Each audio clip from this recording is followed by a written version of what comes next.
Okay guys, so we are basically starting with the nomenclature of placenta previa first, ठीक है। ये 10 teachers में ऐसे एक्सप्लेन नहीं किया, लेकिन ये बहुत इंपॉर्टेंट है, ये बेसिक है, ठीक है। So basically where is my marker, okay here it is.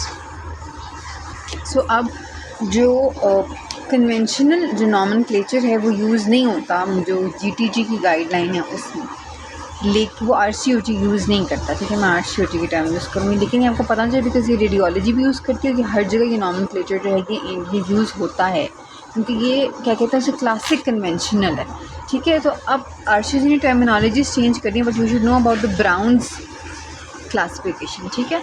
अभी जो ब्राउन्स क्लासिफिकेशन है ये क्या कहती है, अभी जो ब्राउन्स क्लासिफिकेशन है वो ये कहती है that type 1 placenta previa is when the lower जो placental edge it is within 2 centimeter of the os, but basically RCOG is using the term 20 mm, not centimeters. So 20 mm is what you're going to say from now onwards.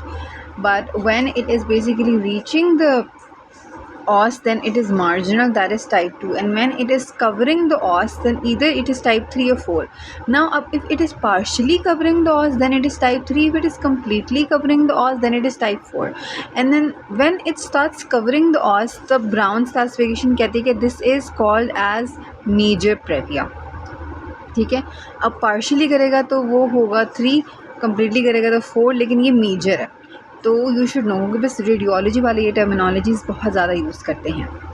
And 1 and 2 are minor, and 2 को हम marginal भी कहते हैं, because हम कह रहे हैं कि just touching the margin of os, बड़ी मतलब ग्रे जोन है कि वो टच भी कर सकता है, वो फिर उसको कवर भी करना शुरू हो सकता है। जहाँ उसने ऑस को कवर करना शुरू किया वो मेजर बन जाएगा, टाइप 3 या 4 आ जाएगा, ठीक है। Is very simple. जो टाइप 1 था that was just with in 20 mm, वो ऑस के मार्जिन को टच नहीं कर रहा था, that was known as low lying placenta initially. अब आरसीओजी ने क्या किया है, उसने कहा है कि जो मेजर प्रेविया था, इस क्लासिफिकेशन का जो मेजर प्रेविया था उसको इसने प्लेसेंटा प्रेविया कह दिया। मतलब इसने ये कहा है कि placenta previa, just a second, जिसका नाम before it falls off again, placenta previa is only that placenta which covers the os. अगर वो ऑस को कवर नहीं कर रहा लेकिन विद इन 20 mm है तो वो लो लाएंगे। बस आरसीओजी ने सिर्फ ये 2 टर्मिनोलॉजीज़ जनरेट कर दी, या तो प्लेसेंटा प्रेविया ये लो लाएंगे, कोई मेजर माइनर प्लेसेंटा नहीं, कोई मार्जिनल प्लेसेंटा नहीं, कोई ग्रेड 1 2 3 4 अब आरसीओजी नहीं कहता। तो what is placenta previa? Placenta that is covering the os. अब चाहे वो पार्शली कवर करे या कम्प्लीटली करे, दैट इसकी डिफ्रेंसिएशन इसने नहीं की। अब कोई कहेगा प्लेसेंटा प्रेविया, तो आरसीओजी के मुताबिक वो पार्शियल भी कवर कर सकता है, वो कम्प्लीटली, वो पुरानी क्लासिफिकेशन के मुताबिक ग्रेड 3 भी हो सकता है, ग्रेड 4 भी, लेकिन आरसीओजी के मुताबिक वो प्रेविया है, ठीक है। और जो क्या कहते हैं, जो लो लाइंग है वो बेसिकली मार्जिनल भी हो सकता है और मार्जिन से दूर भी हो सकता है, बस it should be with in less than 20 mm। मतलब कि अगर ये ऑस है और ये एज नीचे है, तो अगर ये, इसको हम कहते हैं os to edge distance, os to edge distance is a term, ठीक है। तो ये हम टीवीएस स्कैन के ज़रिए जो है वो निकालते हैं। अगर ये लेस दैन 20 mm है और ये इधर है तो that is low lying placenta, लेकिन अगर ये यहाँ पर है तो less than 20 mm, it's now it is complete, it's like partially covering the os, now it is previa. Okay, so basically according to RCG there are 2 terminologies. So this is the nomenclature. So now we have understood the nomenclature. Now we are basically going to start with the guideline. Okay, so basically what is the incidence at term? So this is very important. The incidence is 1 in 200 pregnancies. It's very common. 1 in 200 is not a small figure. Okay, so now we have understood the conventional classification, the Brown's classification, and now we have also understood the RCOG classification. Now when placenta lies directly over the internal os, what is it called? Placenta previa. Now अब वो partially भी lie कर सकता है उसके ऊपर os पर, cover कर सकता है completely. Okay, so this is the American International something classification जो RCOG ने अपनाई है। ये RCOG ने अपनी classification नहीं बनाई, ठीक है। सो दिस इज़ AIUM क्लासिफिकेशन, ठीक है। अब इसकी एब्रीविएशन नेट से कुछ खुद भी आप लोग कर लें, देख लें नेट से कि अमेरिकन क्या बनता है, अमेरिकन इंटरनेशनल अल्ट्रासोनोग्राफिकल समथिंग। ओके, अब डिफ़ाइन हम कैसे करेंगे लो लाइन को। देखें, प्रेविया तो बड़ा आसान है, covering edge covering the os या edge over the os. Low line है 16 वीक्स के बाद। ये आपने बेसिकली इसमें 16 वीक्स का फिगर याद रखना है, ये बहुत इंपॉर्टेंट है। हालांकि हम पहली दफ़ा देखते हैं नॉर्मली स्कैन है जो हम 18 वीक्स पे करते हैं, लेकिन इन्होंने फिर भी एक वैल्यू दी हुई है कि beyond 16 weeks placental edge less than 20 mm from os, ठीक है। ये लो लाइन की इन्होंने एक डेफिनेशन निकाली, बहुत हम पे एहसान कर दिया, ठीक है। 16 वीक सिर्फ 2 डेफिनेशंस में आ रहा है पूरी ऑब्स में, एक इसमें और एक हाइपर इमीसिस। हाइपर इमीसिस या NVP जो है लाजमी है कि वो 16 वीक से पहले उसको ऑनसेट हो, और ये लाजमी है कि ये 16 वीक्स के बाद हो, तो हम इसको ऐसे कहेंगे, ठीक है। क्या मैंने कनेक्शन दोनों में कोई लेना देना नहीं है, लेकिन बस मैंने 16 वीक से कनेक्शन बना दिया, ये तो बस बात है हमारी डिस्कशंस की। Okay, so guys risk factor जो हैं, actually I am holding this camera with my right hand, so I can not write, I am gonna try to write. Okay, I have cross my hands now. So देखिए, मैंने कहा था कि कोई भी चीज़ advanced हो जाए, मटर्नल एज, उम्र ज़्यादा हो जाए, वो सिगरेट ज़्यादा पी ले, या वो असिस्टेड रिप्रोडक्टिव टेक्नोलॉजी इस्तेमाल करे, जिसको हम क्या कहेंगे, वो कंसीव करने के लिए, ठीक है। तो आर्टिफिशियल जो मेथड्स हैं ART, this is very important, ठीक है। लेकिन इन सबसे भी ज़्यादा एक इम्पॉर्टेंट चीज़ है, वो क्या है, मैंने आपको 10 टीचर्स वाले डिस्कशन में सिजेरियन, ठीक है। So we are gonna discuss that first, क्योंकि मैंने कहा था डोज रिस्पॉन्स पैटर्न है रिलेटिव रिस्क का। अगर हम सिजेरियन सेक्शंस को देखें, स्ट्रॉन्गेस्ट फैक्टर है प्रीवियस सी सेक्शन। तो आप प्लेसेंटा प्रेविया को अपनी पॉपुलेशन में प्रिवेंट कैसे करेंगे? Avoid unnecessary non-indicated cesarean sections just to make money in your private practice. Stop doing that. Is not only unethical, जो कि सबसे बुरी बात है, but you are also increasing the incidence of placenta previa in your population, because once you have given scar to a patient, there is a very high chance that in her next pregnancy she is going to have previa, or if she gets a cesarean again in the next pregnancy, then in the third pregnancy after 2 scars there is even a greater chance of previa. इसकी क्या वजह है? cesarean section से previa क्यों होता है? Who is going to answer that? Of course I am going to answer that. ये live class थोड़ी हो रही है, मैं ही सवाल करूँगी, मैं ही जवाब दूँगी, यही तो होता है बस। ओके, सो बेसिकली इसमें आपको प्लेसेंटल माइग्रेशन का कॉन्सेप्ट पता होना चाहिए। देखें, लो लाइन प्लेसेंटा आपको जो मिलता है ना, वो कब मिलता है? हम कोई अलग से स्क्रीनिंग नहीं हमने निकाली, हालांकि इसका इंसिडेंस 1 in 200 है हमने, लेकिन हमने कहा क्या ज़रूरत है, जब नॉर्मली स्कैन हर पेशेंट का हो रहा है तो उसमें प्लेसेंटा भी हम देखेंगे।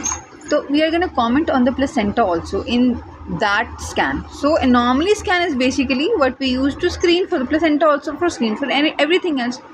So let's say that in an anomaly scan you find a low lying placenta. What does that mean? That the lower edge of the placenta is within 20 mm of the cervical os, and in that case you are going to do a repeat scan. When are you going to do a scan again? Are you going to do a scan after 2 weeks? अब हर 2 हफ्ते बाद देखेंगे कि placenta ठीक हुआ है नहीं। You are going to do a scan for placental localization at 32 weeks, ठीक है। 32 से 34 के टाइम पे आप कर सकते हैं, 32 पे करते हैं। लेकिन अब क्या होगा कि 90% केसेस में वो प्लेसेंटा जो लो लाइन था ना एनॉमली में, वो ठीक हो चुका होगा। क्यों? क्योंकि प्लेसेंटल माइग्रेशन हुई है। प्लेसेंटल माइग्रेशन क्या होती है कि प्लेसेंटा माइग्रेट करके ऊपर चला जाता है, बिल्कुल ऐसा नहीं होता।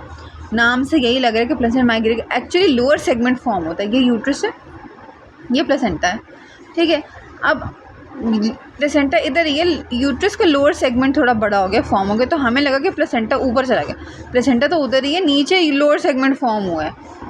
You get it? So this is the concept of placental migration. अब जब स्कार होगा ना, यहाँ पे होगा स्कार, तो दरमियान में आ गया फिब्रिस टिश्यू, वो नॉर्मल टिश्यू तो है नहीं, तो वो माइग्रेशन के साथ इंटरफेयर करेगा। तो बेसिकली जो प्रीवियस स्कार है, वो मार्कर लग रहा है मेरे हाथ पे, the previous scar head actually interferes with the migration of placenta, that is why it increases the risk of placenta praevia, because वो जो लो लाइंग 90% केसेस में माइग्रेट करके ठीक हो जाता था, सिर्फ 10% में रह जाता था, अब वो उसके साथ गड़बड़ कर रहा है, उसे माइग्रेट, तो प्लेसेंटा प्रेविया का इंसिडेंस आपके पॉपुलेशन में बढ़ रहा है। Just because of a previous scar. इतनी खतरनाक चीज़ होती है section, it's not a joke guys, you should tell your patient about that. जो इलेक्टिव कैरी होती है नॉर्मल, उनको आप ये बताएं, ठीक है। सब डराएं नहीं, मतलब बताएं, इन्फॉर्मेशन दें, यू शुड नो दैट। आपको नहीं पता होगा आप पेशेंट को क्या बताएंगे। ओके दूसरी चीज़, अगर प्लेसेंटा पोस्टीरियर है, लो लाइंग है और पोस्टीरियर है, तो उसकी भी माइग्रेशन के चांस कम होता है। क्यों? पोस्टीरियर प्लेसेंटा की माइग्रेशन क्यों मुश्किल होती है? पता नहीं, ये आप गाइज आपने मुझे बताना है कि पोस्टीरियर जो प्लेसेंटा होता है वो भी कम माइग्रेट करता है। तो अगर प्रीवियस स्कार है तो उस केस में भी लो लाइंग प्लेसेंटा माइग्रेट करने के चांसेस कम है, वो वहीं रहेगा और प्रेविया मतलब वो परसिस्टेंट रहेगा। और अगर पोस्टीरियर है तो उसमें भी माइग्रेशन के चांसेस कम है। वजह क्या है? सिजेरियन स्कार की मैंने वजह बता दी, पोस्टीरियर की वजह मुझे नहीं पता, वो आप लोग बताएं। Okay guys, so this is the whole concept of the caesarean section. तो अब हम इसको ज़रा माइग्रेशन की बात की है। एक सेकेंड, हम ना ये फोल्डर को बंद कर देते हैं। I actually want my phone to be stabilized. मैं ना इसको हाथ में नहीं पकड़ पा रही, it's actually a lot of effort. Okay so जो माइग्रेशन का concept I have explain, okay 5 to 28% overall low implantation आपको एनॉमली स्कैन पे मिलेगी, 5 से 28% खवातीन में। लेकिन अब इस 5 से ये परसेंटेज आपका, इस प्लेसेंटा प्रेवी की हर परसेंटेज आपकी फिंगर टिप्स में होनी चाहिए, because this is the basic thing, ठीक है। सो 5 to 28% में ये होता है कि लो लाइन है। अब इन 5 to 28% में से 90% माइग्रेट करके ठीक हो जाता है थर्ड ट्राइमेस्टर से पहले, ठीक है। और 3% जो है वो, अब देखें 90% हो गया।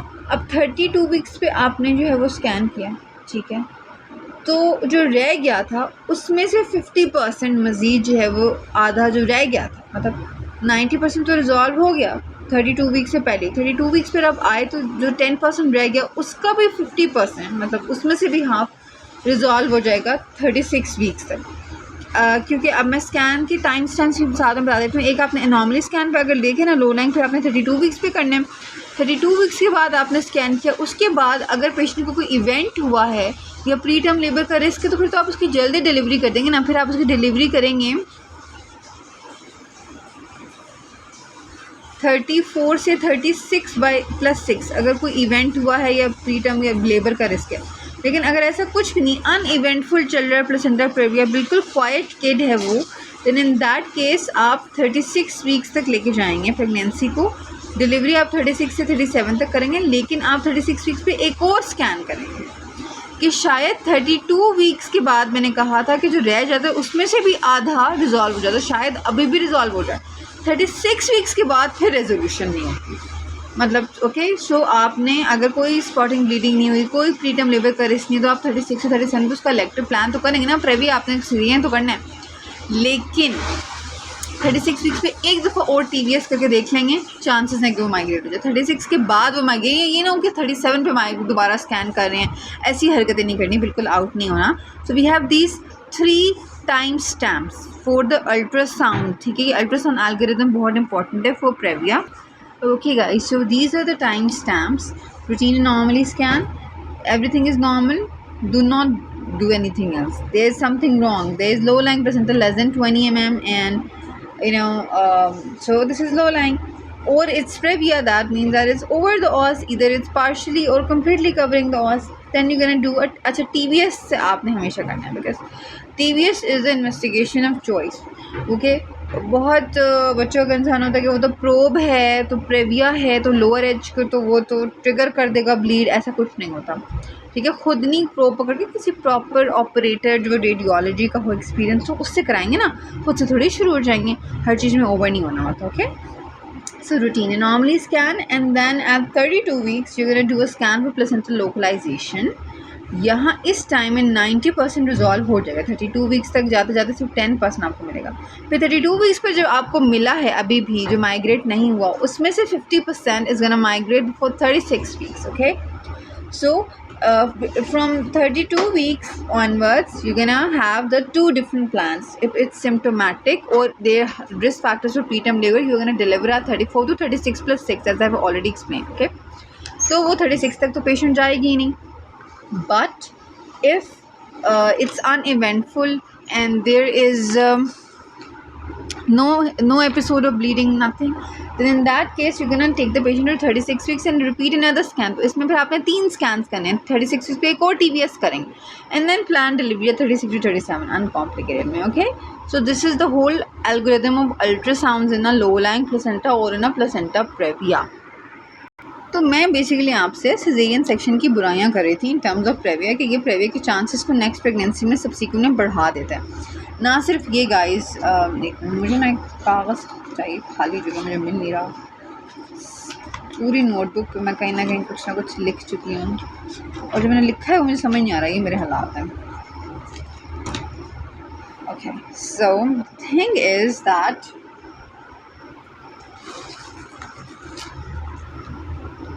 C-section dose dependent relationship, next pregnancy within first year of cesarean, मतलब 1 साल गुजरा है, जल्दी कंसीव कर लिया, उसमें भी प्रेविया के चांसेस ज़्यादा हैं. एक तो शॉर्ट इंटर प्रेगनेंसी इंटरवल एक अलग चीज़ होती है ना, जिसमें यूट्रस रप्चर हो सकता है. दूसरी चीज़ प्रेविया हो जाता है अगर गैप कम है, ये भी बताना है आपने बीच में.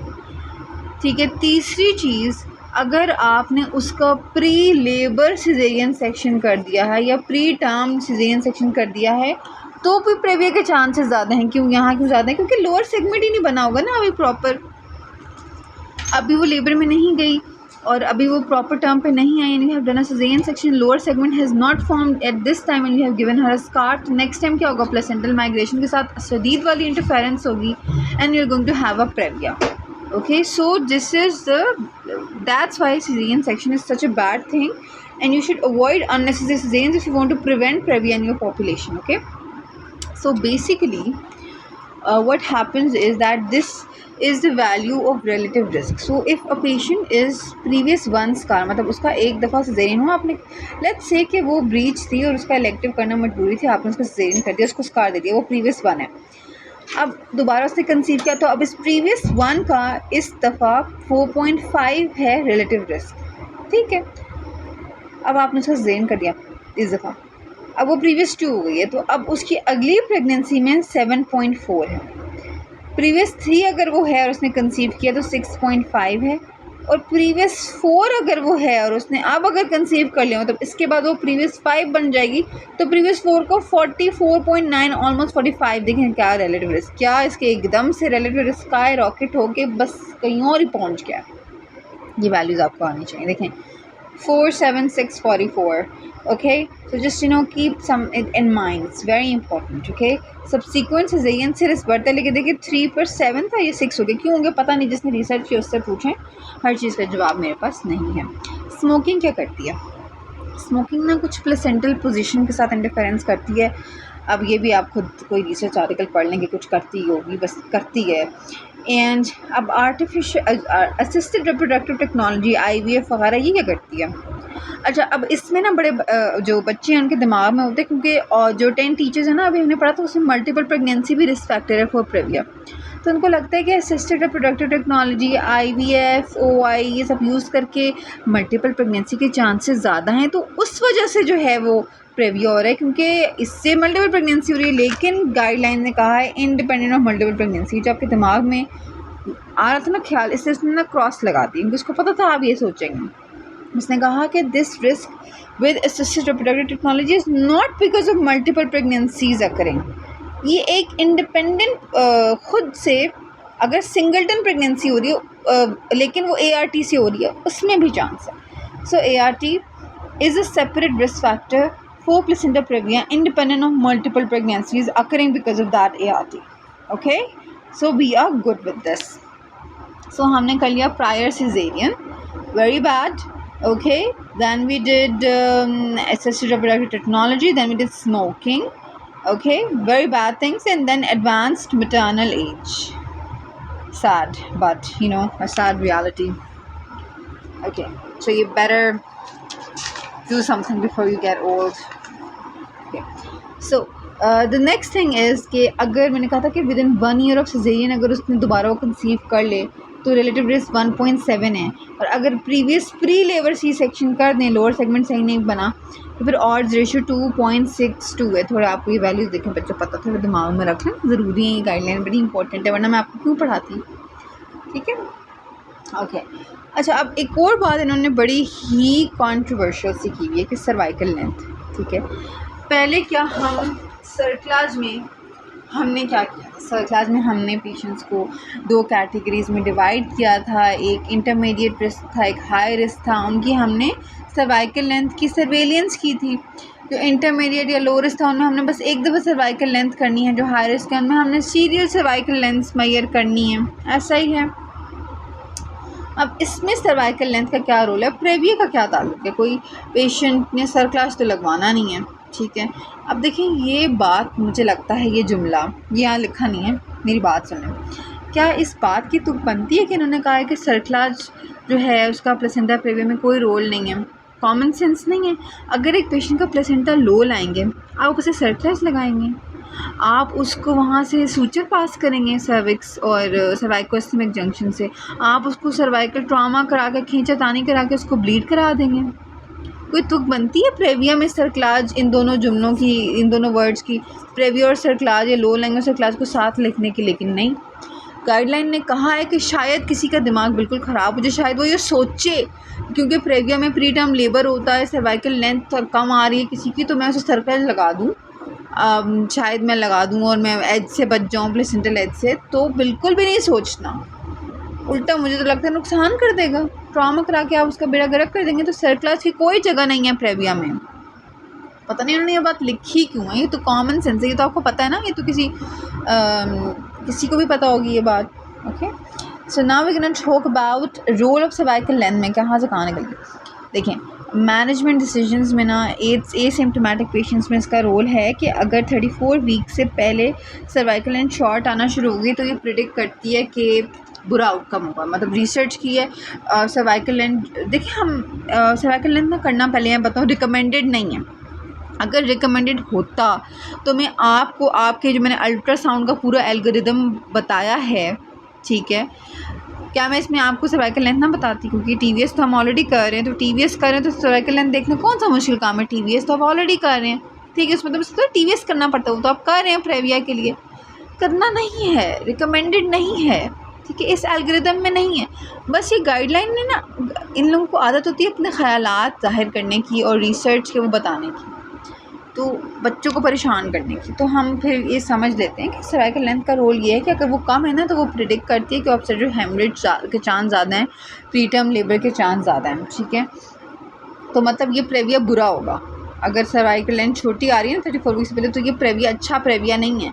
Pre term emergency massive haemorrhage at caesarean section, मतलब अगर सर्वाइकल लेंथ कम है तो सिजेरियन करने के दौरान भी हेमरेज के चांसेस ज़्यादा हैं। अल्लाह जाने क्यों, बस ये रिसर्च आया है। Relative risk 7.2, 7 times more risk है इसमें, ठीक है, मैसिव हेमरेज का। अगर सर्वाइकल लेंथ कम है तो ये सिग्निफिकेंट 7 टाइम्स मोर बड़ा सिग्निफिकेंट फिगर होता है। तो बस अपने दिमाग में बिठा लें, ठीक है। रिकमेंडेड नहीं है। आपसे अगर एमसीक्यू में पूछें कि आप क्या क्या कराना चाहेंगे, सर्वाइकल लेंथ सर्वेलियंस कराना चाहेंगे, तो बिल्कुल नहीं, ये एक ट्रैप है। अगर सर्वाइकल लेंथ की सर्वेलियंस इतनी इंपॉर्टेंट होती तो जो सर्कलाज के में हमने सर्वाइकल लेंथ की सर्वेलियंस का टॉपिक पढ़ा है उसमें ज़रूर इसको मेंशन करते हैं, क्योंकि वो भी हमने बेसिकली हमने वो सर्वेलियंस की कैटेगरीज पढ़ी है ना, तो उसमें ज़रूर ये बस एक इनका इन्होंने ऑब्जर्वेशन एक एसोसिएशन है जिसको आपने दिमाग में बिठाना है कि cervical length shortening is associated with a bad outcome in praevia. लेकिन अगर बात बताऊँ, मुझे पर्सनल ख्याल है सर्वाइकल लेंथ देख लेनी चाहिए। अगर इतनी इंपॉर्टेंट है तो टीवी सब कर रहे हैं तो देख लें सर्वाइकल लेंथ। ये लोग नहीं कहते, लेकिन देख लें। आप प्रोब तो यूज़ कर रहे हैं तो कर लें सर्वाइकल लेंथ मेजरमेंट, लेकिन इसकी बेसिस पे आपने कुछ डिसाइड नहीं करना। देखिए गाइडलाइन कैसी ग्रे जोन में ये लोग बातें करते हैं कि सर्वाइकल लेंथ कम होना बुरी चीज़ है, बुराई हो गई।